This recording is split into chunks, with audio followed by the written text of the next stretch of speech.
Good morning, Europe. This is Europe's Daily Recap with host John George. And Edward Henry. Today's date, February 21st, 1902. Today's topic, labor, socialism, and politics in Britain, Germany, and France. And today's headline include an interview with Karl Marx. And an expert panel of today's experts talking about the recent labor parties and the new trade unions. But first, breaking news with Charles Lee. He's reporting in Manchester, where recent protests done by the British Labour parties, which include many factory workers, have started to occur. Labor unions! What these guys are talking about. Unions! Breaking news, reporting from Manchester, England, on the British labour unions. Although there was no form of socialism, especially Marxism, that made progress in the advanced society of Britain, the trade unions steadily grew, and the new unionism arose in the late 1880s and 1890s. The new unionism attracted gas workers, dock workers, and a majority of the unskilled class. Also, laws removed the previous legal protection that accorded the union funds. The party was limited by the Trade Union Congress to reciprocate. Surprisingly, the party's goals did not include socialism, and the British Labour Party movement became more militant. The majority of the strikes were workers fighting for wages to meet the increasing cost of living. In 1884, Britain's most influential social group, the Fabian Society, was founded. Its leading members were Sidney Webb, Beatrice Webb, and H.G. Wells. The socialist group consisted of many civil servants who believed the problems of industry could be solved peacefully and democratically. These people educated the country about the rational wisdom of socialism. The British government and the conservative and liberal parties responded to these pressures by pursuing a two-pronged policy. The National Insurance Act of 1911 provided an employment benefit and health care. The state was taking on an expanded role on the life of its citizens. Free welfare legislation was still satisfactory to labor, many of who thought they could still benefit directly from strikes. Charles Lee, reporting from Manchester, England, back to you. Now let's go to an interview with David Dickens and Karl Marx. David? Alright, Hello, Marx. Thank you for joining us. no problem. I'm always glad to spread my message. Do you think the rich or the bourgeoisie are the reason for the suffering in the world today?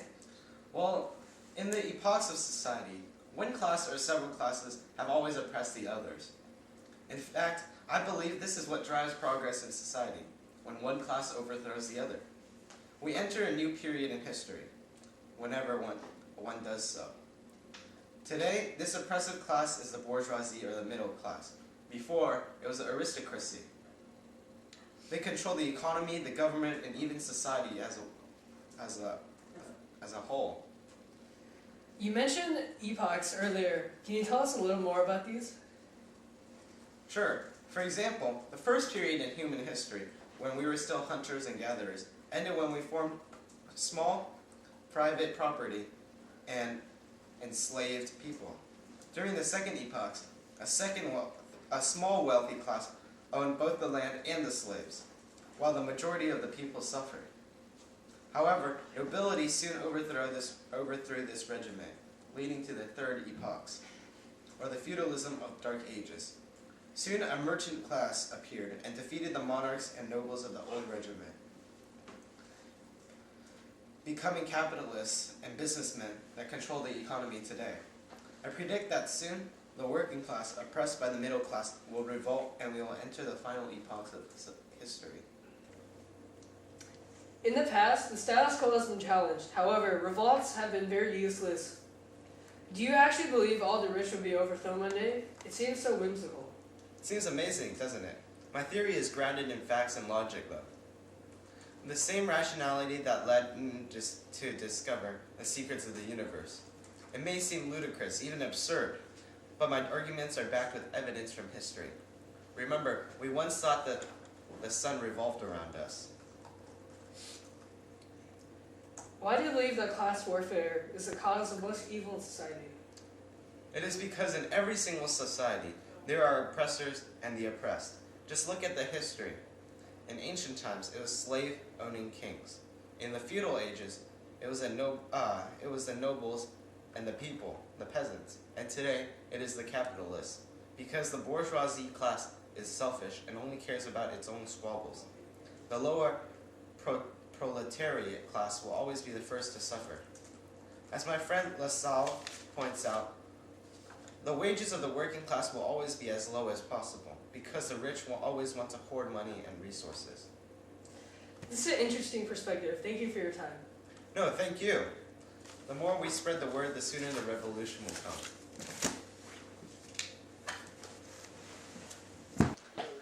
Now look at some past, present, and possible future socialists, as well as communists and anarchists that we should emphasize.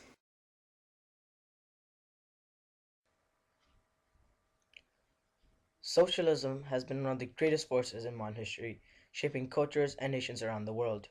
It originated with young college intellectuals in the 18th century who saw industrial workers being oppressed by rich capitalists and thought that a reformed populist society could bring utopia on Earth.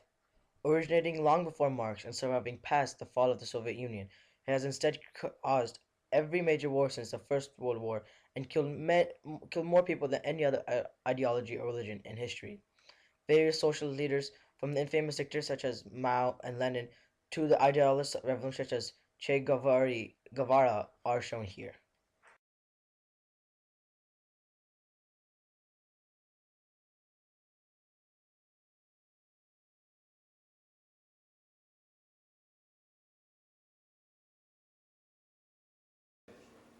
Now let's look at a few words from our sponsors. Are you a poor, starving child, a working mother, or simply a concerned citizen? Do you want to see the end of history? Do you want to know what will happen? And not just that, be a part of it? Well, my friends, the Communist Manifesto is a book for you.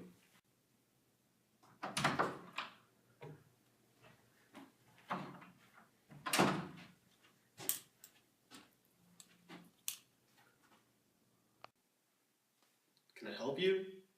I'm busy reading the Declaration of Independence, man. You gonna buy the Communist Manifesto by Karl Marx? Got any more copies? Sorry. I'm too tired to reach it. All I can reach is Declaration of Independence. Let's try some of that 5-minute energy right there.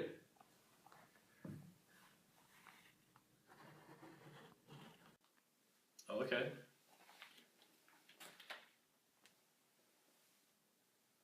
Wow. I feel energized now. I can pick up the book now. Wow. Communist Manifesto. I can take out those rich white kids. Thanks.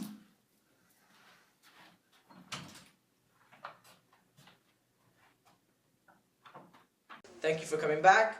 Now let's look at a few experts on communism, capitalism, and Leninism. Hello, I'm Karl Marx, as you might know. A communist government removes all property from society. This upholds social welfare because all class struggle and war is fueled by property. When it is removed from society, then conflict will be removed from society. This is shown in history when humans were once in a hunter-gatherer state. There were no wars, no robberies, no murders. Once humans began developing the concept of property, however, we began having slaves, wars, stealing, cheating, racism, and pretty much every crime and conflict in society today. Thus, a moneyless, propertyless society will be free from prejudice, oppression, and war. We can assume such a society will be the most prosperous and freest possible on earth. Capitalism hurts the majority of society. Today, millions of workers live in abysmal conditions with no sanitation, no education, and in effect, no family. They are forced to work 16 hours a day, live 16 people in a room, and work in factories dangerous and polluted beyond imagination. At some factories, the average lifespan of the workers is 16 years. All this for a pathetic wage that cannot buy enough bread for a day. This clearly does not benefit the proletariat, but rather only the rich bourgeoisie factory owners. Capitalism is clearly and drastically hurting the majority of society. Hi, I'm George Lenin. Not only do I strongly disagree with capitalism, I strongly agree with the communists. I will go further than him, though, and say that not only is communism good, but it's necessary, that any means to achieve it are justified. If the capitalists have to be brutally murdered, then it must be done to ensure the prosperity of all well-being. However, we have to kill every property owner and overthrow today's governments to do it. These drastic means are outweighed by the fact that communism can literally remove conflict, jealousy, oppression, and other sorts of evil from the community forever. As the communists said earlier, that in the hunter-gatherer state, many conflicts were avoided before property was introduced. Go. Hello, I am Adam Smith, and I am here today to defend capitalism. My opponents seem to believe that human nature can be changed simply by the government. That if the government removes property, then human nature can be changed, that all humans will somehow miraculously become good. However, I believe that human nature that evil is a part of human nature. It is innate to us humans. You can't remove jealousy and you can't remove selfishness simply by having the government ban all sorts of property. In fact, I believe that this selfishness and this self-ambition must actually be used to support society instead of trying to remove it from society.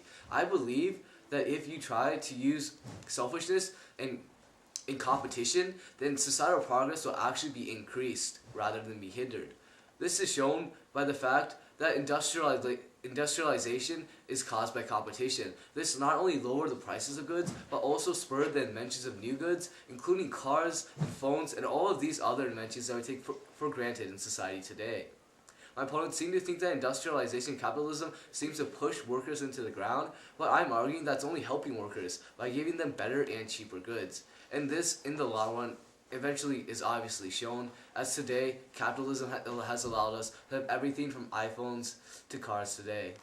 Thank you very much.